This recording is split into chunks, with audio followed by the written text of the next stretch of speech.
serial kajian peradaban bersama Kiai Haji Abdullah Said, pendiri Hidayatullah. Alhamdulillahirabbil alamin. Wassalatu wassalamu ala asyrafil anbiya'i wal mursalin wa ala alihi wa ashabihi ajma'in. Asyhadu an la ilaha illallah wahdahu la syarikalah wa asyhadu anna Muhammadan abduhu wa rasuluh. Bapak, saudara-saudara majelis jamaah peserta kuliah malam Jumat yang saya hormati. Malam ini semoga kita dapat semacam berbicara dan berdialog dari hati ke hati untuk dapat lebih memahami persis posisi dan keberadaan kita sebagai umat Islam dalam percaturan dan pergulatan berbagai macam isme yang mewarnai kehidupan umat manusia di abad modern ini, dengan kompetisi yang begitu tajam dan sengit, dalam persaingan yang begitu seru, yang menempatkan kita senantiasa berada pada posisi-posisi yang terakhir.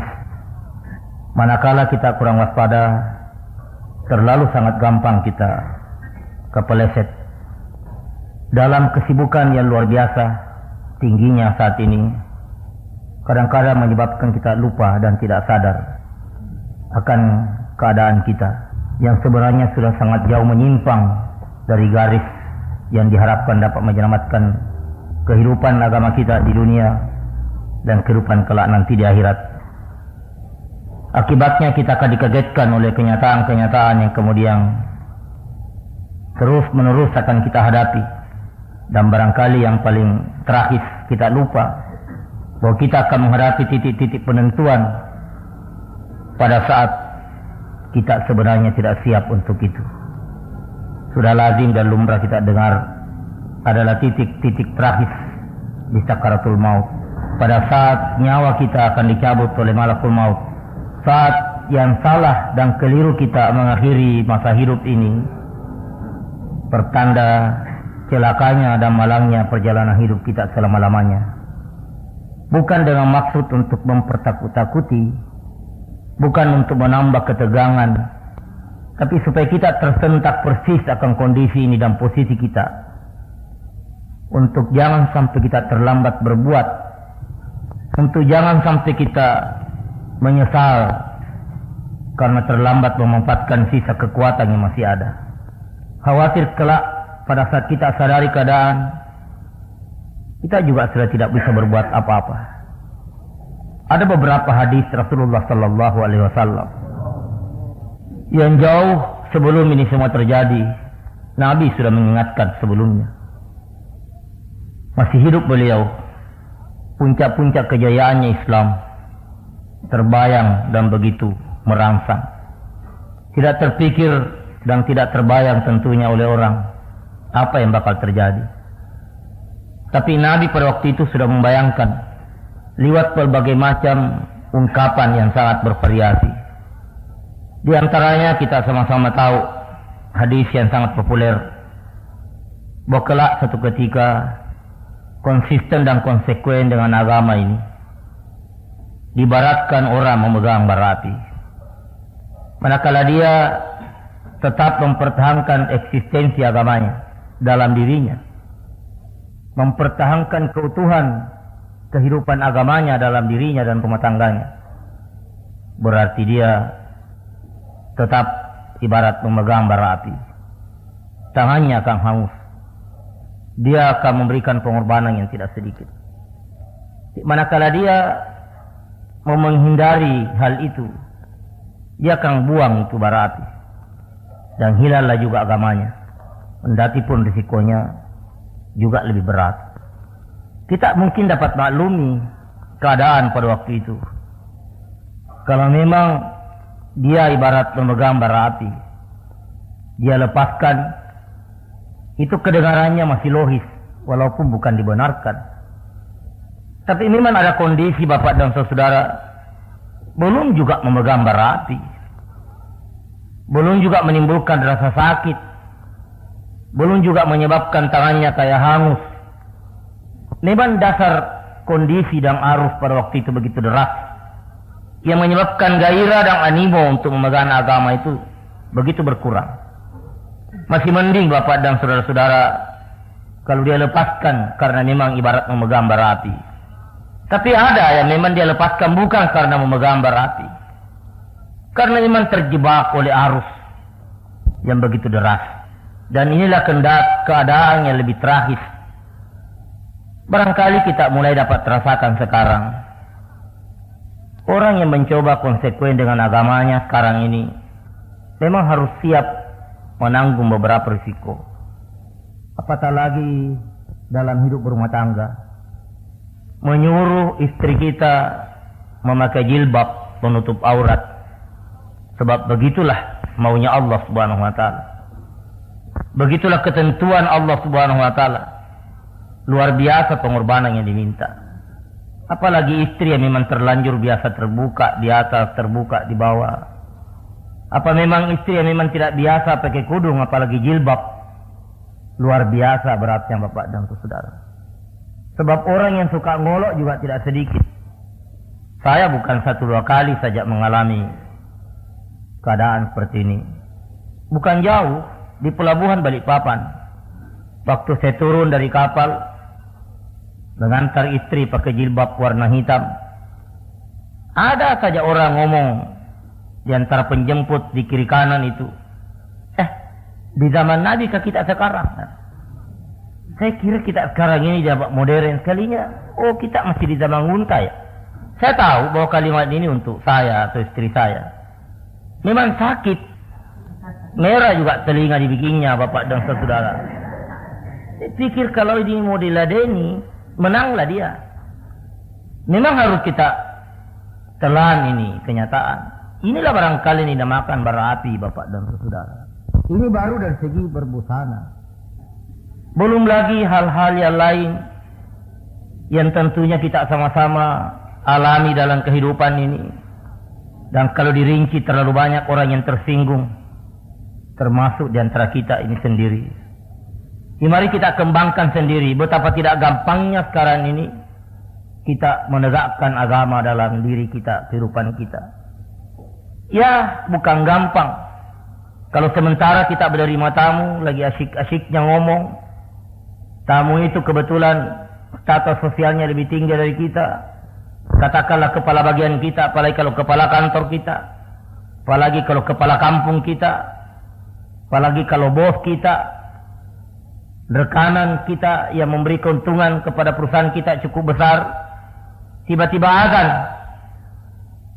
Dan dia memang bukan ahlul masjid. Tidak bergerak kelihatan tanda-tanda di dalam dirinya bahwa dia mau pergi salat. Kita juga mau bilang, kita salat dulu Pak, khawatir kalau memang dia tidak ada gairah untuk salat dan terus dia pamit pulang.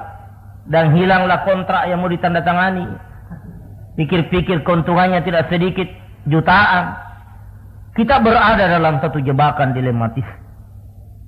Mencoba mengatakan, apa boleh buat Pak? Saya harus pergi salat. Saya pernah coba hal ini. Saya kedatangan tamu orang kaya. Ya, dia deretan 10 besar barangkali di Balikpapan ini. Memang saya tahu dia bukan ahli masjid. Tapi barangkali saya diuntungkan oleh visi saya di pesantren ini. Di Karambugis tentu tidak mungkin dikamat kalau dia tahu bahwa saya ada. Minimal 2-3 kali datang jenguk dan ngintip. Kok belum ke masjid? Ya bukan karena itu, walaupun karena itu juga. Saya bilang sama Bapak, Pak Haji saya harus haji lagi ini. Saya harus pergi salat ini. Pak Haji bagaimana? Saya tunggu di sini. Tunggulah di situ. Memang juga dengan perasaan yang jelas tidak enak. Di kantor saya, di tempat saya di atas tidak ada orang lain. Dan tentu bagaimana jadinya kalau saya pergi salat terus dia juga pergi sendirian di belakang. Tidak mungkin dia kunci. Dan kalau saya kunci rumah dia ada di dalam, apa jadinya? Cukup banyak gangguan setan lewat pikiran. Tapi alhamdulillah sempat lolos. Tapi saya bisa bayangkan kesulitan yang dialami oleh teman-teman dan umat Islam kalau diperhadapkan dengan kenyataan ini. Tidak gampang mengatakan, silakan dulu Pak, saya ke masjid dulu. Apalagi kalau tamunya itu kurang meyakinkan kejujurannya, disikat habislah itu barang-barang berharga di rumah. Dan yang paling repot kalau yang kita tinggalkan di rumah cuma istri kita dan tamu kita laki-laki, meragukan lagi. Saya ke masjid dulu bapak dengan istri saya di rumah. Nauzubillahi min dzalik bapak dan saudara. Apa jadinya? Mungkin sambil ruku dia sudah salam. Assalamualaikum, karena mengingat keadaan di rumah yang tidak menolong. Kesulitan ini dapat kita bayangkan pada sektor-sektor yang lain. Sementara ada upacara resmi di kantor, tiba waktu salat, untuk meninggalkan acara itu ibarat memegang bara api. Pada saat Nabi masih hidup, ini sudah dibayangkan bapak dan saudara, mempersiapsiagakan mental umatnya untuk menghadapi kemungkinan itu. Dan barangkali keadaan itu sudah seperti yang sekarang ini. Di hadis yang lain dengan panjang lebar Rasulullah sallallahu alaihi wasallam pernah berbincang-bincang dengan para sahabatnya, membayangkan satu keadaan yang sangat tidak menguntungkan. Sampai-sampai ada sahabat yang bertanya, masihkah kira ada keadaan yang lebih jelek daripada itu ya Rasulullah? Nabi mengatakan masih ada yang lebih jelek lagi daripada itu. Pada membelalak mata para sahabat. Sesudah dia, bagaimana keadaan itu ya Rasulullah? Dijelaskan. Ada lagi yang ngomong, masih ada yang lebih jelek. Masih ada. Hampir sahabat tidak mulai bertanya, sebab khawatir kalau masih ada lagi. Tapi dilanjutkan pertanyaan itu dengan kalimat yang sama. Sesudah itu ya Rasulullah, masih ada lagi yang lebih jelek. Masih ada. Diterangkan lagi. Terakhir sahabat bertanya, jadi apa yang kami harus lakukan pada waktu itu? Alternatif yang paling aman untuk kamu pada saat seperti itu, kalau memang kamu tidak bisa lagi mempertahankan agamamu pada waktu itu, jauh lebih baik kamu menghindar, lari sendirian menyepi di tengah hutan, walaupun pada waktu itu kamu hanya makan urat-urat kayu saja, daripada tinggal di kota dan agamamu akan habis, agamamu akan punah, akan hilang. Lebih baik kamu menyendiri, kamu bertetangga dengan kera dan warek di tengah hutan. Kendati pun untuk itu kamu harus terpaksa makan urat-urat kayu saja. Logikanya bapak dan saudara, ada keadaan Nabi sudah bayangkan mempertahankan keutuhan ajaran agama, nilai agama, eksistensi agama dalam diri kita begitu berat. Sampai Nabi membayangkan alternatif yang paling jelek, yang paling mengurangi kualitas kekhalifahan kita, kualitas kadar iman kita. Sebab jangankan menghindari, tidak menegur maksiat saja dengan tangan, dengan mulut, tidak menegur saja dengan hati, itu sudah adhaful iman. Ini bukan lagi menegur dengan meninggalkan, menyingkir, menyendiri, lari, menyepi ke tengah hutan. Saking kejamnya dan saking sadisnya keadaan di tengah-tengah masyarakat pada waktu itu.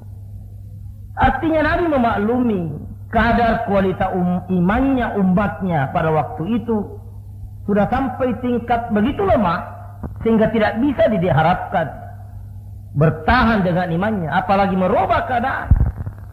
Alternatif yang paling baik bagi umat yang memiliki iman yang begitu lemah pada waktu itu, menyingkir ke tengah hutan, hidup menyepi, menyelamatkan imannya bapak dan saudara-saudara, daripada membiarkan dia berada di tengah-tengah masyarakat.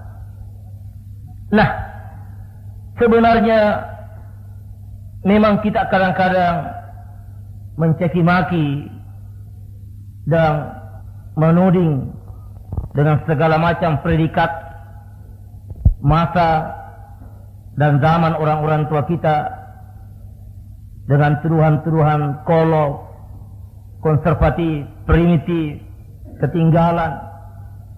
Bahkan di antara beberapa praktek-praktek orang tua kita, dengan seenaknya kita mencap bid'ah, khurafat. Tapi kalau kita membandingkan dengan cara kita mengamankan agama pada diri kita, pada saat serbuan sudah begini ganas, pelan-pelan sebenarnya kita harus angkat topi Saya tidak melihat dari segi syariatnya. Saya tidak melihat dari segi ibadahnya. Saya melihat dari segi taktiknya dan kiat orang tua kita memelihara nilai agama itu. Dengan kemampuan orang tua kita menghidupkan beberapa tradisi-tradisi keagamaan yang menjebak umat kita senantiasa terlibat di dalam kesibukan kegiatan keagamaan yang memiliki intensitas yang cukup tinggi. Orang tua kita dahulu, Bapak dan Saudara, ada yang dinamakan peringatan Maulid dengan berbagai macam cara yang begitu mentradisi, yang bahkan sudah sampai kepada tingkat kebanggaan. Walaupun modelnya hanya membaca Barzanji dengan beberapa bahasa-bahasa simbol, dengan telur, kadok minyak, beras ketan, dengan istilah populer soko, dengan pisang, dan timbul kondisi persaingan di antara orang-orang yang berduit. Sampai ada rasa malu kalau tidak memperingati Maulid di rumah itu. Digelar dengan sekke atau kikir. Kalau dia haji tidak membuat Maulid, digelar dengan haji sekke. Kalau dia peta tidak melakukan peringatan Maulid, peta sekke. Kalau dia karaeng tidak memperingati Maulid, karaeng sekke. Puan sekke, des sekke. Itu adalah kondisi yang dibuat ulama kita supaya gairah menciptakan suasana keagamaan tetap hidup. Walaupun pun kemudian memang ada yang over dan menyalahi beberapa kaidah-kaidah agama itu sendiri. Seperti konong, saya juga belum pernah lihat persis. Banyak orang yang bilang di salah satu kampung di Takalar namanya Cikoang, itu memang rukun Islam di sana bukan syahadat pertama tapi Maulid. Rukun Islam pertama Am-Mauru. Sampai-sampai kalau sudah tiba bulan Rabiul Awal itu habis harta untuk membuat kadok minyak yang diformat kayak perahu. Makin besar perahunya yang dibuat daripada makanan, makin besar surga yang akan dia nikmati kelak di akhirat. Sampai demikian itu. Ya kalau begini sudah tidak beres ini Bapak dan Saudara. Tapi ada nilai yang harus kita hargai orang tua kita. Nilai agama itu. Ada orang meninggal, orang dibacakan Quran 3 hari 3 malam berturut-turut. Kalau punya uang 7 hari 7 malam berturut-turut membaca Quran. Dan kadang-kadang menjadi MTQ secara tidak resmi. Orang datang mendemonstrasikan kehebatan bacaan Qurannya. Dan memang kadang-kadang ada aturan-aturan tertentu pada malam-malam terakhir. Kalau ada yang bacaannya sudah sampai 3 kali salah, itu harus berhenti mengaji. Ada malam bukan 3 kali salah, 2 kali saja bacaannya salah, harus berhenti. Ada malam-malam puncak, kalau sudah 1 kali bacaannya salah, harus berhenti. Dikatakan oleh orang Bugis dengan teguk 1, teguk 2, artinya teguran 1, teguran 2, teguran 3. Ada orang baru mulai awal sudah salah akhirnya, itu langsung berhenti. Jadi kompetisi yang motivatif untuk mengantar orang memperbaiki bacaan Qur'annya sangat menolong dari segi edukatifnya. Di dalam mengantar orang berlomba memperbaiki bacaannya. Sebab alangkah malunya kalau semua gadis-gadis di dalam rumah yang membuat kue sudah ngintip di dinding. Lantas seorang pemuda dengan sarungnya sarung sutra, kopiahnya kopiah bone, dimiringkan lagi dengan baju jas, terus tiba lagi di dalam ngaji baru mau stop. Kamai malunya itu Bapak dan Saudara. Teriak semua gadis, malunya. Sing kondisi ini memang sangat motivatif, sangat syarat dengan nilai edukatif. Sehingga di masyarakat ada demam yang membuat orang berlomba memperbaiki bacaan Qur'annya. Begitulah acara Maulid, acara Isra Mi'raj, naik rumah, naik ayunan, penuh dengan nilai-nilai acara-acara keagamaan. Sehingga anak-anak terjiwai, apalagi seperti di Minangkabau, Sumatera Barat sana. Kalau anak sudah agak berumur, sudah malu tidur di rumah. Dia tidur di surau. Dan setiap surau memang senantiasa dijaga oleh seorang kiai. Sehingga terjadilah dialog di sana. Kondisi pada waktu itu memang sedikit masih menguntungkan. Bioskop belum meledak seperti sekarang. Apalagi TV memang belum ada. Video lebih-lebih, parabola apalagi Bapak dan Saudara. Sekarang ini luar biasa ujian ini. Ditambah praktek-praktek tradisi keagamaan sudah hilang. Diganti dengan pesta kebun, dansa-dansi, ngingok-ngingok, pacaran, segala macam keadaan yang memang secara langsung mengikis jiwa keagamaan bagi anak-anak kita. Dalam keadaan seperti ini Bapak dan Saudara, serangan terhadap Islam makin gencar. Kita kenal yang dinamakan Zionis Yahudi, yang memanfaatkan jaringan-jaringan yang bertemakan hal-hal yang kelihatannya sangat manusiawi, dengan tema-tema hak-hak asasi manusia, dengan tema melestarikan lingkungan, dengan tema pemerataan, dengan tema lain-lain. Itu dia datang ke negara-negara berkembang dengan membawa di belakangnya misi-misi Zionis dan Yahudi. Belum lagi program yang begitu didukung oleh fasilitas yang canggih dengan dana yang sangat luar biasa, yaitu kristenisasi, salibisme, yang memang sudah harus dimaklumi. Negara kita ini pernah dijajah oleh Kristen, oleh Belanda, oleh mereka selama 300 tahun lebih. Untung saja bahwa ulama kita tetap memiliki ketegaran yang luar biasa, mengamankan umat di desa-desa, mengamankan umat lewat masjid dengan pengajian-pengajian rutin di masjid-masjid. 300 tahun kita dijajah oleh mereka. Alhamdulillah Islam tetap eksis. Islam tetap dapat kita jaga angkanya 95%. Tapi rupanya Bapak dan Saudara, ada cara yang paling efektif untuk mengurangi jiwa keagamaan ini, mengendurkan dan mengkebiri semangat keagamaan ini lewat jalur pendidikan, lewat jalur publikasi, mass media.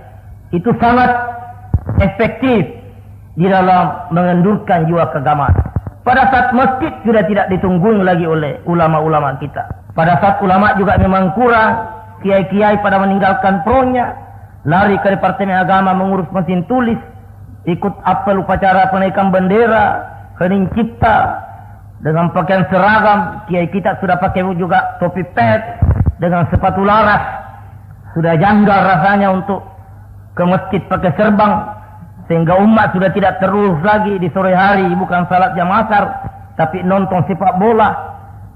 Dan inilah yang terjadi bertepatan dengan serangan makin gencar, pertahanan juga sudah mulai melorot. Saya tertarik dengan ungkapan yang berkata, andai kata Fir'aun itu pintar sedikit, tidak perlu dia bunuh anak-anak sebagai saran daripada ahli nujumnya atau staf ahlinya. Kenapa mesti dia babat? Akhirnya Musa lolos.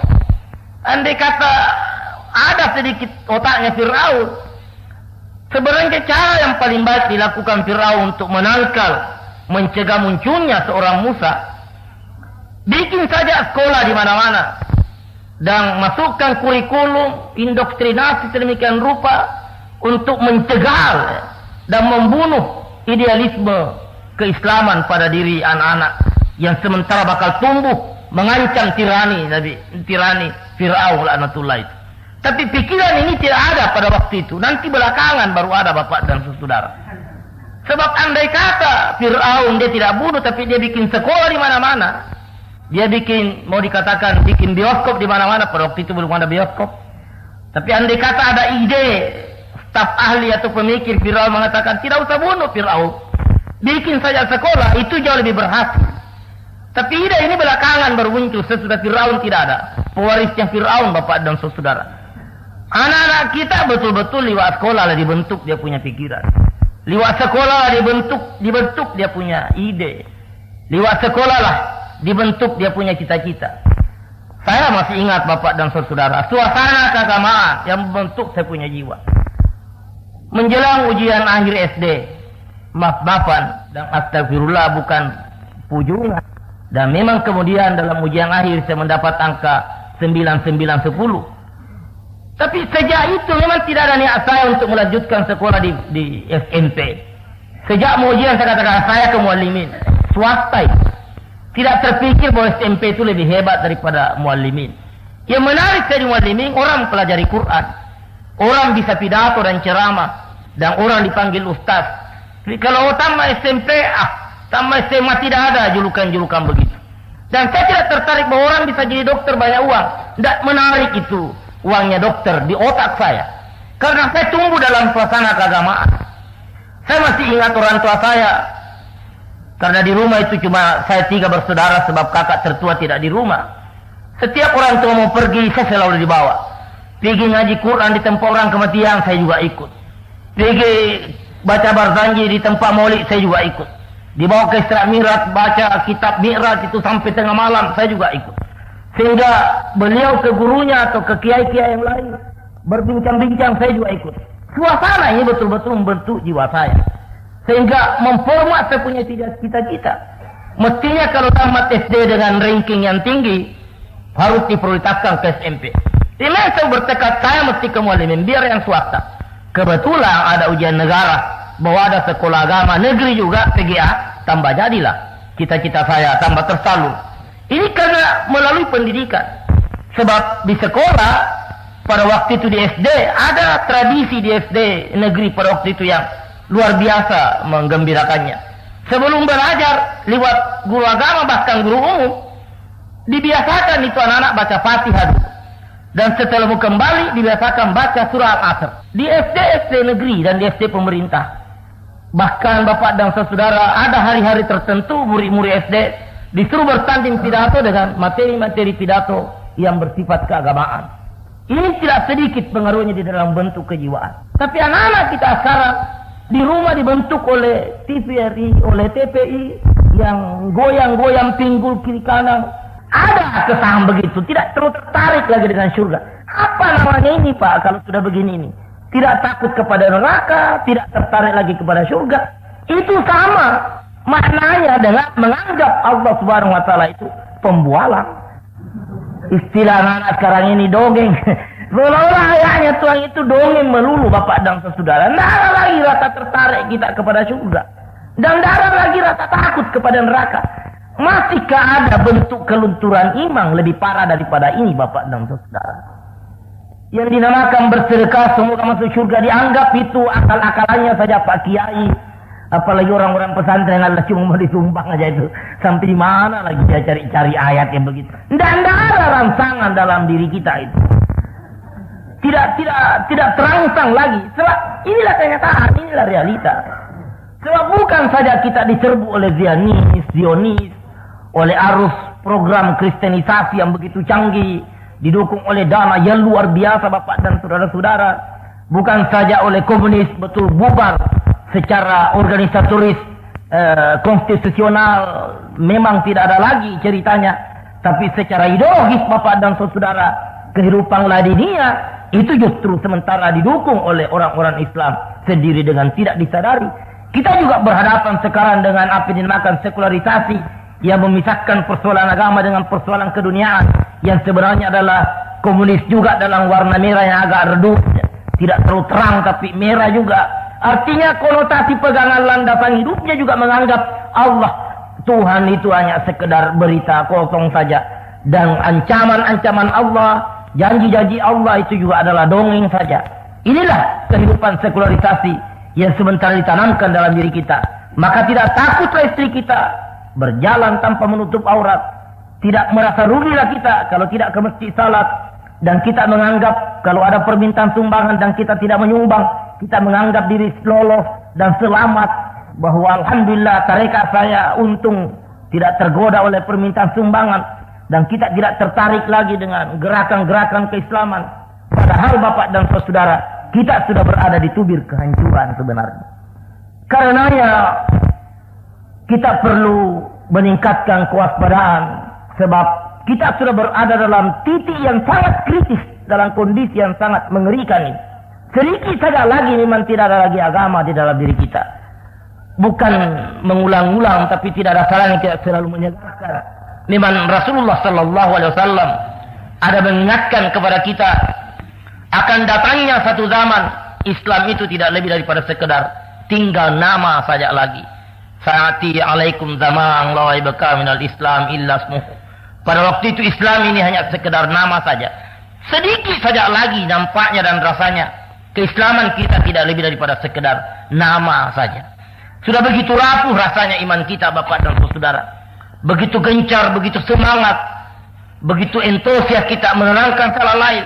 Tapi begitu malas, begitu berat kita salah lain. Apalagi namanya ini kalau imam kalau tidak berada dalam tingkat kekuatan yang sangat lemah, Bapak dan Saudara. Begitu banyak janji-janji Allah yang merangsang, yang hendaknya merupakan satu motivasi yang paling kuat. Tapi kita tetap tidak bergeming. Kita tetap tidak tergerak untuk itu. Karena memang kualitas kondisi iman kita begitu lemah. Artinya turun lagi sedikit, sudah memang tidak ada lagi. Yang ada tinggal nama saja. Mari kita sadar bahwa jangan anggap sepele kalau toh di pesantren ini ditekankan untuk minimal kalau pergi salat berjamaah pakai gamis. Sebab itu adalah satu upaya untuk menyentakkan perasaan bahwa kita masih ada, kita masih Islam ini. Dengan melihat teman-teman juga pakai gamis, kita juga pakai gamis, terciptalah suasana yang lebih sakral, lebih kudus, lebih syahdu di dalam masjid untuk sama-sama menghadap kepada Allah Subhanahu wa taala 5 kali sehari semalam. Itu secara psikologis memang masih ada pengaruhnya. Terasa bahwa kita masih bisa melawan. Kita belum habis ditelan oleh arus modernisasi yang westernisasi. Kita belum ditelan oleh arus sekularisasi, kehidupan ladiniah yang tidak mengandung dan tidak menghargai lagi nilai-nilai keagamaan. Kita masih eksis, kita masih tegar lewat busana ini. Kita masih datang ke masjid 5 kali sehari semalam. Dan karenanya juga malam Jumat ini, Bapak dan Saudara, minimal inilah yang kita bisa lakukan sebagai wujud perlawanan.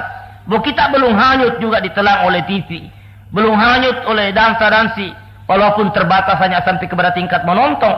Tapi kalau sudah asyik ditelan oleh menonton, lama-lama timbul di pikiran, sekali-sekali juga rasain dong. Akhirnya juga cari-cari di mana ada tempat dansa kalau malam Jumat. Dan akhirnya akan dijebak kita terus-menerus begitu, Bapak dan Saudara. Strategi musuh kita sekarang kompak antara Zionis, sekuler dengan westernisasi, dengan kristenisasi dan gerakan-gerakan yang lain, Bapak dan Saudara. Bermunculan beberapa aliran-aliran di bidang ilmu sosiologi, psikologi, politik dan lain-lain yang semuanya benar menjadikan Islam ini sebagai musuh. Saya pernah tanya seorang pemikir atau intelektual di negara ini yang masuk dalam kategori yang cukup berperanan. Saya tanya, kenapa sih Pak begitu keadaannya? Kenapa umat Islam ini selalu saja rasanya dicurigai dan di mana-mana begitu? Ya, katakanlah saudara, umat Islam di Filipina, umat Islam di Indonesia sendiri, demikian juga di negara-negara lain. Kenapa? Bila Anda harus tahu bahwa Islam itu adalah agama yang lengkap, yang punya konsep yang lengkap, yang bisa berbicara pada semua bidang kehidupan. Berbicara tentang Islam, berbicara tentang negara Islam, konsep. Berbicara tentang ekonomi, Islam punya konsep. Berbicara tentang sosial, Islam punya konsep. Bicara tentang pendidikan, Islam punya konsep. Sehingga bagaimanapun juga Islam selalu tampil sebagai ancaman. Artinya setiap saat Islam memang bisa berkuasa. Setiap saat Islam bisa tampil mengambil alih kekuasaan. Itulah sebabnya Islam itu memang ancaman. Jadi Anda harus mengerti, kalau yang paling dibenci oleh komunis ya Islam, yang paling dimusuhi oleh Kristen ya Islam, yang paling dimusuhi oleh Zionis Yahudi adalah Islam. Itulah nasib Islam, Bapak dan Saudara. Karena dia memang merupakan satu kekuatan yang setiap saat menawarkan sesuatu yang paling baik daripada yang sudah dinikmati oleh orang lain. Saya juga pernah tanya oleh orang-orang yang pernah di Katolik, yang pernah tinggal di asrama Katolik, kenapa sih orang-orang Katolik itu asyik betul dengan Katoliknya, asyik betul dengan agamanya? Kenapa dia tidak pilih Islam? Padahal rasanya kok Islam ini dibandingkan dengan agama lain jauh lebih unggul. Bilang Anda harus tahu, kalau orang terlanjur dan terbiasa makan tahu goreng atau tempe dan tahu saja, dan itu saja yang dia kenal, mana dia tertarik makan daging? Begitu satu saat muncul itu daging di meja hidangan dan dia coba-coba sentuh, dia pasti buang itu tahu dan tempe. Dan inilah Islam. Dia adalah merupakan makanan daging, Bapak dan saudara, bagi si pemakan tahu dan tempe. Ya begitu daging ini muncul di meja hidangan dan disentuh sedikit orang pasti tertarik. Ini yang dicegah. Jangan sampai daging ini muncul di meja hidangan. Bisa muncul tapi dirusak dulu, dibikin basi kah, atau cari yang jelek-jeleknya saja, dan itu ditampilkan. Diseruakanlah Islam di meja mereka, bahwa inilah Islam yang busuk, yang basi, yang akan merusak gigi. Kebetulan masaknya memang agak mentah, Bapak dan saudara. Dan itu dibuat sedemikian rupa. Seandai kata Islam ini bisa tampil secara utuh, pasti mengganggu pikiran orang. Memang dia menarik. Cuma kebetulan alat peraga ini, Islam-Islam yang ada ini, kebetulan penampilannya juga memang tidak menggiurkan, korengan lah, kudisan lah, sekolahnya ketinggalan lah, dan kelaparan lah, yang menjadi pengemis, menjadi jalanan orang Islam, Bapak dan saudara. Pegawai yang korupsi di mana-mana orang Islam juga, Bapak, dan yang suka ngaca orang Islam juga. Itu yang ditonjolkan. Kelebihannya tidak pernah disebut-sebut. Sehingga kita sebenarnya yakin, Bapak dan saudara, dalam satu saat kalau kita bisa tampil secara utuh, dunia ini akan ramai-ramai melihat Islam sebagai alternatif. Karenanya dalam keadaan seperti ini kita harus meningkatkan kewaspadaan kita bahwa Islam kita, iman kita dalam posisi yang sangat kritis sekali. Walaupun sebenarnya kita dibekali, Bapak dan saudara, dengan rukun Islam ini saja, dengan syahadat kita, dengan salat kita, dengan puasa, dan zakat, dan haji ini sebenarnya adalah kekuatan-kekuatan yang luar biasa dahsyatnya di dalam menghadapi serbuan-serbuan yang ada. Kalau syahadat orang mantap, insya Allah isma dan ideologi apapun juga yang masuk tidak akan bisa lolos. Sebab benteng pertahanan syahadat ini begitu hebat. Diucapkan saja agak sering ini la ilaha illallah, itu sudah punya pengaruh psikologis yang luar biasa dalam diri seseorang. Orang dengan ucapan la ilaha illallah makin mantap, makin merasuk, makin dihayati, pengaruhnya makin hebat. Tinggal masalah umat Islam sejauh mana dia merawat dan meningkatkan bobot kadar kualitas syahadatnya itu. Tapi kalau dia juga sudah malas mengulang-ulang kalimat la ilaha illallah, dia tidak jadikan materi zikir di dalam hidupnya, memang makin hari makin hambar dia rasakan. Di pesantren ini ditekankan sekali ini namakan wirid tidur, tadarrus, ditekankan ini namakan zikir. Sebab itu secara psikologis besar sekali pengaruhnya di dalam diri kita.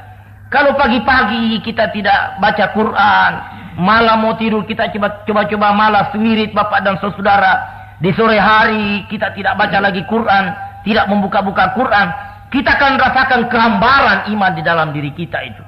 Nah ini sebenarnya satu benteng pertahanan. Inilah yang diganggu, Bapak dan saudara. Inilah yang diganggu liwat bacaan, liwat mass media, liwat segala macam keadaan. Dan ini terus-menerus diupayakan dengan segala macam cara supaya kita jangan sampai aktif memelihara iman kita, memelihara syahadat kita. Salat kita kalau terus-menerus dilakukan dalam bentuk salat jamaah, itu pengaruhnya secara psikologis luar biasa. Tapi kalau yang datang jamaah cuma 3 orang saja, dan 3 orang itu yang satunya sudah mau mati besok sebab di samping rematik juga paru-paru tidak berhenti batuk mulai dari takbir sampai salam. Dan kita juga diganggu terus, Bapak dan saudara. Yang satunya juga memang orang baru belajar salat, sehingga sambil salat juga sambil garuk-garuk kiri kanan, sambil melihat cecak di plafon, sehingga yang di tengah juga ikut terganggu. Kebetulan di tengah juga orangnya memang agak sarap-sarap, Bapak dan saudara. Kalau 3 orang datang salat jamaah itu terus saja yang begitu modelnya, mana memberikan semangat, mana mungkin memberikan pengaruh. Tapi kalau yang datang salat itu penuh masjid, Bapak dan saudara, dengan tuntunan yang memang disyariatkan oleh ajaran agama kita, datanglah ke masjid, jangan membawa bau yang mengganggu konsentrasi dan khusyuan orang salat. Bawa bau bawang saja dilarang, apalagi bau rokok, Bapak dan saudara. Lebih-lebih bau di atasnya rokok. Dan ini kalau kita datang dengan menciptakan iklim dan aroma yang mengasyikkan, dan datang adalah seorang direktur, adalah manajer, adalah pejabat ini, kepala bagian ini, kepala kantor ini, 5 kali semalam kita ketemu dalam salat, semangat keislaman kita, jiwa-jiwa kita membara itu, Bapak dan saudara. Saya bilang malam Jumat yang lalu bahwa kalau di Gunung Tembak bisa 1000 orang salat jamaah 1 kali, itu akan punya pengaruh secara psikologis bagi kesehatan seseorang. Jadi dari syahadat dan salat itu sudah melahirkan kekuatan yang luar biasa. Belum lagi puasa, kalau itu dikerjakan secara intensif dan diorganisir, dikoordinir, efek-efek positif daripada puasa itu, kita akan memiliki kekuatan ekonomi, dan kekuatan mental yang luar biasa. Hendaknya setiap bulan Ramadan ada proyek raksasa yang diangkat oleh umat Islam. Pada saat kekuatan rohaninya memuncak, diperhadapkan dengan problema baru, diangkat satu proyek raksasa, sehingga setiap Ramadan selesai satu karya besar. Dari tahun ke tahun umat Islam akan memiliki kekuatan yang sangat tangguh. Demikianlah dengan zakat sebagai kekuatan ekonomi. Kalau ini diorganisir ekonomi dengan baik, satu kekuatan yang luar biasa. Begitu juga haji, kekuatan internasional. Inilah dilumpuhkan dengan segala macam cara, Bapak dan saudara. Kita dijebak dengan tontonan-tontonan. Kita dijebak dengan kegiatan-kegiatan macam-macam. Supaya jangan sampai syarat kita landing secara benar. Jangan sampai mantap. Jangan sampai salat kita mantap. Jangan sampai puasa kita mantap. Jangan sampai zakat kita mantap. Itu digoyah terus. Sebab sistem operasi musuh kita sekarang, tidak usah kita keluar dari Islam. Cukup diganggu pikiran kita, dirubah cara berpikir kita. Mula-mula kita tidak takut masuk neraka. Mula-mula tidak tertarik masuk surga. Mula-mula jangankan yang wajib, yang sunnah dipandang enteng dengan pendirian Allah sunnah saja. Kemudian kita mengatakan surga itu sebenarnya di dunia ini juga. Kalau surga itu di tempat yang lain, bagaimana luasnya kapling yang diperlukan? Sementara satu surga, satu orang lebih luas daripada muka bumi ini. Kemain luasnya areal yang diperlukan. Otak mulai kerja yang ngarut ini Bapak dan saudara. Karenanya surga itu di dunia ini juga. Siapa yang bisa membeli lokasi luas-luasnya, membuat rumah sebesar-besarnya, dengan mengawini gadis sebanyak-banyaknya, asal tidak ribut dan tidak ngacau, itulah surga Bapak dan saudara. Pikiran juga kadang-kadang tergoda. Jangan-jangan memang iya ini. Nah ini namanya, dia sudah senang itu. Tidak usah kita berhenti Islam. Begini saja cara berpikir kita sudah benar. Dan dia akan menginventarisir mana umat Islam ini yang jinak-jinak bisa digiring terus untuk menjadi kafir murakkab, untuk menjadi Yahudi tuleng, untuk menjadi Kristen kawakang. Itu diterus dilacak Bapak dan saudara. Kalau dia melihat, oh ini orang Islam bukan ahlul masjid. Wah ini makanan empukin. Wah ini istrinya memang tidak pakai kudu. Wah ini sudah 90% sebenarnya sudah tidak Islam ini. Itu dilacak itu Bapak dan saudara. Dan orang Kristen itulah, kita juga kadang-kadang diundang untuk menghadiri acara Natal. Dan kalau kita datang, itu ini sudah 99,5% bisa dimakan ini. Walaupun kita hanya sekedar mengucapkan selamat Natal, walaupun kita hanya sekedar mengirim kartu Natal, itu sudah jadi catatan dalam buku pentingnya bahwa ini sudah makanan empuk ini. Ini tinggal dengan bonbon saja sudah jadi kita ini. Itu dia akan diringi dengan tindak-tindak lanjut Bapak dan saudara melalui anak kita dengan istilah belajar bersama. Besok ada lagi acara-acara Kristen diundang lagi kita. Kalau perlu dijemput Bapak dan saudara, kita dipengaruhi bahwa tidak usahlah ikuti acara intinya, acara main-mainnya saja. Tapi karena kita numpang di mobilnya, setelah selesai nunggulah kita. Saya tidak mungkin jalan kaki pulang karena kita memang kebetulan miskin Bapak dan saudara. Nunggulah kita terjebak juga lagi Bapak dan kebetulan dalam kondisi iman kita begitu rapuh, dalam kondisi iman kita begitu tidak kuat, sudah begitu lemah, sudah hampir tidak bisa lagi tegak, tinggal namanya yang ada. Ini kerjain betul kita.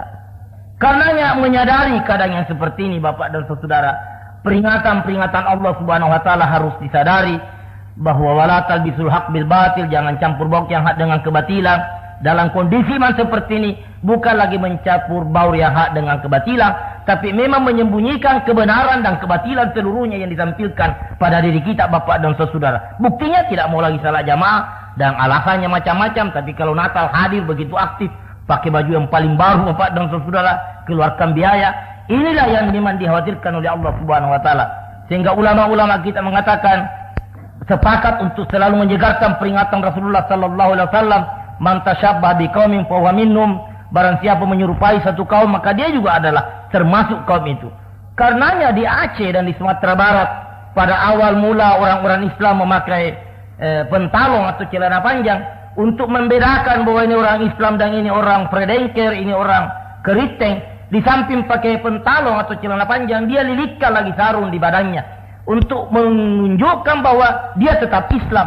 Sehingga kita lihatlah pakaian tradisi mereka, pakai celana tapi pakai sarung lagi dililit di tengah. Itu sekedar menghindari man tasyabbah biqaumin fa huwa minhum. Nah, kalau dalam kondisi iman kita seperti ini, hadir lagi di acara Natal, itu peluangnya untuk kita keluar dari Islam secara pelan-pelan terlalu besar. Dan minimal anak kita, kalau diboyong anak kita, yang memang suka melihat macam-macam, dia lihat pohon Natal dengan lampu yang berwarna-warni, ada lagi kartu Natal dari Haji Lanturege, digantung di pohon Natal itu bahwa selamat Natal dari Haji Talesang atau Haji Langkodi. Itu akan lebih mempengaruhi lagi jiwanya anak. Ada juga kartu Natal dari Pak Haji, dari Haji Talesang atau Haji dari Haji Paroto atau dari Haji Lanturege. Ini mempengaruhi bapak dan saudara. Dan itu sengaja dipajang di depan dalam rangka berhati-hati dan sadar akan kondisi iman kita sebagai wujud keprihatinan, sebagai wujud rasa cinta kita, khususnya saya pribadi kepada bapak dan saudara. Jangan dianggap main-main yang begini. Tidak menghadiri acara Natal saja iman kita sudah kayak begini rapuhnya bapak dan saudara. Sudah sulit datang salat jamaah, kikirnya menyumban di celengan malam Jumat dan di masjid. Sudah paling hebat di seluruh dunia bapak dan saudara. Lebih banyak tidak berhenti daripada berhentinya. Dan bukan berarti tidak dakwah. Memang itulah iman kita bapak dan saudara. Memang itulah iman kita. Yang perlu dilakukan sekarang, faita fakta fansab wa ila rabbika fargab. Libatkan diri dalam kesibukan mengurus Islam ini terus menerus. Jangan berhenti terlibat di dalam kegiatan jihad bapak dan saudara. Saya memohon kepada Allah Subhanahu wa taala, mudah-mudahan didukung juga doa oleh bapak dan saudara. Mudah-mudahan kita bisa menemukan sistem pengajian malam Jumat yang tidak sekedar begini. Tapi hendaknya setiap malam Jumat ada komando-komando, ada order-order, ada tugas-tugas tertentu yang kita hendaknya selesaikan dalam minggu ini. Sehingga setiap malam Jumat kita pulang dengan satu tugas jihad, dengan satu kewajiban. Sehingga fizah farat tafansab, apabila selesai satu tugas, angkat lagi tugas yang lain. Sebab dua kekuatan maharaksasa di dalam diri kita bapak dan saudara. Yang pertama iman. Iman itu adalah kekuatan yang maha hebat bapak dan saudara. Iman itu adalah kekuatan yang luar biasa dahsyatnya. Kita mendapatkan informasi dalam Al-Quran. Dengan imanlah Nabi Ibrahim sendirian menghancurkan Namrud. Dengan imanlah Nabi Musa yang hanya beberapa orang anggotanya menghancurkan Fir'aun. Bahkan yang lebih fantastis, dengan iman Ashabul Kahfi, dia tidur, dia bisa rontokkan penguasa yang zalim pada waktu itu. Hanya tidur bapak dan saudara. Tapi dia dengan iman dia tidur, dia memiliki kekuatan yang luar biasa dan mampu bertahan. Indikator bahwa kesehatannya baik sekali. Orang yang suka tidur satu tanda bahwa dia sehat itu bapak dan saudara. Tapi kalau tidur terus, ini kalau tidak dengan iman itu adalah yang pekerjaan yang paling tidak efektif. Tapi kalau dia tidur dengan iman, dia tumbangkan itu tirani kezaliman dan dia masih bangun dengan perasaan tegas. Kalau dengan iman. Nah kita kalau memang kita punya iman, mestinya kita juga mampu mengangkat karya-karya raksasa. Sedangkan tidur bisa menumbangkan kezaliman dan kebatilan, apalagi kalau tidak tidur. Dan tentu bapak dan saudara, setiap peserta kuliah malam Jumat datang dengan imannya dan pulang dengan tambahan kekuatan iman. Berarti kerja kayak apapun beratnya, insya Allah dengan iman dia dapat selesaikan. Dan yang kedua, kita punya Quran ini bapak dan saudara. Kita punya Quran. Quran ini mujizat. Dan kalau kita bekerja menurut program Quran yang kita kerjakan, bukan program susunan otak manusia. Kita bekerja menurut program yang telah ditentukan oleh Allah Subhanahu wa taala. Kita akan lihat satu keajaiban di sana. Apa ini namakan mujizat? Perbandingannya tongkat Nabi Musa itu mujizat. Dia pukulkan bapak dan saudara bisa menjadi ular yang lebih besar daripada ularnya ahli sihir. Sebab itulah mujizat. Dia akan menjelma menjadi kekuatan sesuai dengan tuntutan tantangan yang ada pada waktu itu. Pada saat dia kepepet karena menghadapi laut, dikejar oleh Firaun, dipukulkan tongkatnya, terbelah lautan itu. Dia bisa menyeberang. Itulah mujizat. Quran bapak dan saudara adalah mujizat. Memiliki kadar kekuatan lebih hebat daripada tongkatnya Nabi Musa. Dengan Quran ini kita bisa menciptakan keajaiban. Dengan iman kita, dengan Quran ini, dua keajaiban, dua keberakan yang bisa kita lakukan. Belum lagi kalau ini kita berjamaah. Artinya kita berada dalam satu garis komando. Yadullah fawqa jamaah. Tangan Allah di atas jamaah. Allah menawarkan bantuannya, janjinya secara langsung memberikan kekuatan kepada kita. Kalau kita berjamaah, ini kekuatan bersusun, kekuatan demi kekuatan terlalu banyak yang dapat kita lakukan. Sehingga dengan demikian insya Allah dengan Natalan kita tidak akan tergoda, dengan acara Natal kita tidak akan terganggu. Tapi kalau memang kerja kita cuma berfoya-foya saja, leha-leha saja, nonton TV saja, nonton bioskop, video, apalagi ada antena parabola, tambah membelalak mata kita. melihat macam-macam yang ditampilkan Bapak dan saudara. Datang undangan Natal, habislah sudah. Kebetulan memang senang datang juga. Dicatatlah kita, ini sudah mangsa empuk ini. Akan dijebaklah kita dengan beberapa acara-acara lanjutan. Kasihan nasib kita kalau kita tidak meningkatkan kewaspadaan kita. Justru karenanya Bapak dan saudara, mari kita sibukkan diri mengurus Islam ini. Dengan berhati-hati tidak mengikuti acara-acara yang dikhawatirkan bisa menggoda kita. Saya tertarik dengan peringatan Allah Subhanahu wa taala untuk kita sadari pada saat orang-orang Islam berada dalam neraka. Sebab yang tidak Islam ini tentu tidak terlalu perlu diusut macam-macam. Setelah Islam yang ada dalam neraka ini termasuk Pak Haji dan ustaz-ustaznya ada di dalam neraka. Datanglah malaikat yang ditugaskan oleh Allah Subhanahu wa taala, coba dialog dengan mereka, diusut. Ma falakakum fi sakar? Kenapa kamu ada dalam? Kenapa ngonyong? Ente ada juga di dalam neraka ini. Kenapa? Lam naku minal musallin, karena saya sudah termasuk orang yang malas salat. Minimal saya malas salat jamaah. Walam naku nut'imul miskin, dan saya juga sudah mulai kikir tidak memberikan makanan kepada orang-orang miskin. Wa kunna nahudu ma'al khaidin, dan saya sering sekali terjebak dan terlibat di dalam acara-acara dan perbincangan-perbincangan yang tidak efektif menurut pandangan Islam, untuk acara-acara yang sifatnya hanya hura-hura dan caci maki, dan saya ada di sana. Bayangkan Bapak dan saudara, yang begini pun menyebabkan dia masuk neraka.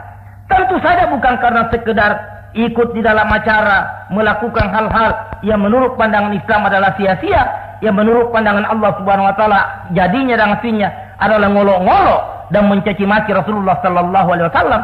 Apalagi dikaitkan dengan Natal yang intinya adalah acara untuk menghormati dan memperingati kelahiran Isa sebagai anak Allah. Kehadiran kita di sana setidak-tidaknya mendukung materi konotasi acara itu, bahwa memang Isa anak Allah Subhanahu wa taala. Dan ini ucapan begini sangat membuat Allah tersinggung Bapak dan saudara. Sampai dibayangkan di ayat lain, kalau sampai ada yang selalu berkata bahwa ada anak Allah, itu kayak mau retak ini langit Bapak dan saudara. Dan barangkali itulah sekarang sampai lapisan ozon makin lebar bobolnya, dan bumi ini akan bergoncang sampai gunung Pinatubo di Filipina begitu dahsyat waktu dia meledak. Gunung Lokon di Manado begitu mengerikan kalau dia meledak. Indah dilihat tapi sakit dirasakan. Ini akibat dari barangkali Allah sudah sampai kepada puncak ketersinggungannya. Sebab bukan lagi orang Kristen yang mengatakan Allah punya anak, tapi orang-orang Islam yang KTP-nya Islam juga sudah ikut-ikut mendukung acara yang menyatakan bahwa Allah punya anak. Minimal Isa itu adalah anak Allah Subhanahu wa taala. Ini Bapak dan saudara yang menyebabkan diabadikan di dalam Al-Quran, ma salakakum fi sakar wa kunna nahuru ma'al khaidin. Saya masuk di dalam neraka ini karena saya terjebak dan terlibat di dalam acara-acara yang tidak produktif, yang tidak efektif, untuk penuh dengan caci maki, dengan tidak menghargai Rasulullah Muhammad sallallahu alaihi wasallam. Itu salah satu sebab sampai kita berada di dalam neraka. Jadi bahasa kasarnya barangkali, kenapa kamu berada dalam neraka? Wa kunna nahudu ma'al khaidin. Sebab saya juga ikut acara Natal. Barangkali begitu Bapak dan saudara-saudara. Kalau mau diterjemahkan dengan bahasa dan konteks sekarang, wa kunna nahudu minal khaidin. Sebab saya juga ikut acara Natal bersama-sama dengan orang yang Natalan. Ya walaupun belum ada ahli tafsir yang menerjemahkan begitu, tapi kalau dilihat konteksnya, saya pikir tidak ada salahnya Bapak dan saudara. Dan saya yakin ulama akan sependapat bahwa makna hakiki daripada ayat ini dalam kaitannya dengan acara sekarang, dengan banyaknya jebakan-jebakan memanfaatkan kelemahan umat Islam, acara Natal pun termasuk di dalam kategori wa kunna nahudu minal khaidin. Karenanya untuk menyelamatkan iman kita ini, supaya kita tetap eksis dan mudah-mudahan kita terhindar daripada ancaman neraka yang dibayangkan oleh Allah Subhanahu wa taala, walan tarda angkal yahud walan nasara hatta tattabi millatahum. Memang Yahudi dan Nasrani tidak mungkin diam. Segala macam cara akan dia lakukan untuk menjebak kita, terlibat di dalam acaranya, upacaranya, dan kegiatan-kegiatannya, sampai kita menjadi orang seperti dia. Atas dasar itulah Majelis Ulama Kota Made Balikpapan mengeluarkan seruannya yang insya Allah akan disebarkan dalam waktu yang singkat ini, mengingatkan umat Islam untuk jangan sekali-kali menghadiri acara dan upacara Natal, sebab sudah dikeluarkan fatwa Majelis Ulama sejak tahun 81 yang lalu bahwa menghadiri Natal hukumnya haram Bapak dan saudara. Dan yang kedua, diminta kepada penyelenggara Natal di gereja, di sekolah, di kantor-kantor, Jangan sekali-sekali mengundang umat Islam menghadiri acara Natal. Sebab undangan ini berarti menciptakan konflik batin di dalam diri umat Islam. Menciptakan adanya kelompok pro dan kontra. Yang suka menghadiri Natal, mencap yang tidak menghadiri Natal sebagai orang yang kontra revolusi, tidak punya solidaritas, subversif, pengacau stabilitas, apa segala macam. Sementara yang tidak hadir mengatakan yang hadir itu memang lemah imannya, memang sudah terbeli, Allah memang kamu ngarut, memang sudah Kristen 50% dan Islamnya tinggal 3%. Ini kan namanya menciptakan konflik yang mengganggu stabilitas, persatuan dan kesatuan gara-gara undangan itu. Belum lagi mentang-mentang kasihan umat kita begini nasibnya, malah salat, tidak mau pakai kudung, diundang lagi ke Natal. Ini kan namanya mendorong betul-betul orang ke lubang, mentang-mentang sudah di pinggir, tinggal ditiup saja masuk betul. Kasihan umat kita, Bapak dan Saudara. Dalam kondisi begini, labil, diganggu lagi, luar biasa sakitnya. Sehingga seluruh majelis ulama mengatakan, undangan Anda kepada orang Islam berarti menciptakan konflik di antara umat Islam dan menciptakan apa yang dinamakan penderitaan batin, Bapak dan Saudara. Satu krisis yang luar biasa sakitnya pada diri umat Islam. Tapi kita umat Islam sendiri harus tampil tegar, Bapak dan Saudara. Biar satu gudang undangan di rumah, ambillah itu sebagai pembungkus tai ayam kalau mau dibuang, daripada mencoba hadir. Dan anak-anak kita yang paling kita kasihan, membawa anak mengikuti acara Natal, berarti ada harapan anak kita besok akan jadi Kristen. Dan alangkah sakitnya dikala anaknya orang mendoakan orang tuanya, mudah-mudahan dikasihani Allah sebagaimana dia mengasihani kita di waktu kecil. Anak kita pergi haleluya di tempat-tempat yang lain, tidak juga mendoakan sehingga kuburan kita tambah gelap. Sebab salatnya anak kita, doanya anak kita melahirkan cahaya di dalam kuburan. Untuk itu marilah kita berdoa kepada Allah Subhanahu wa taala, mudah-mudahan waktu dan umur kita yang masih sisa ini lagi-lagi masih dapat kita gunakan untuk menumbuhkan kualitas, dosis dan kadar daripada iman kita, sehingga sempat kita mengerjakan sesuatu yang dilandasi dan dimotivir oleh iman dan akidah kita. A'udzubillahi minasyaitonirrajim. Bismillahirrahmanirrahim. Alhamdulillahirabbil alamin. Wassalatu wassalamu ala asyrafil anbiya'i wal mursalin wa ala alihi wa ashabihi ajma'in. Allahumma qsim lana min khashyatika ma tahulu bi bainana wa baina ma'siyatik, wa min ta'atika ma tuballighuna bihi jannataka, wa minal yaqini ma tuhawwinu bihi alaina masaibad dunya. Allahumma mattina bi asma'ina wa basarina wa quwwatina ma ayatana waj'alhu warisa minna waj'al sarana alaman dalamana wansurna alaman adana wa la taj'al musibatana fi dinina wa la taj'alid dunya akbar hammina wa la mablagha ilmina wa la tusallit alaina man la yarhamuna wa la tusallit alaina man la yarhamuna wa la tusallit alaina man la yarhamuna. Amin amin amin ya rabbal alamin. Wa sallallahu ala Muhammadin wa ala alihi wa sahbihi ajmain. Subhana rabbika rabbil izzati amma yasifun wa salamun alal mursalin walhamdulillahi rabbil alamin. Wassalamualaikum warahmatullahi wabarakatuh.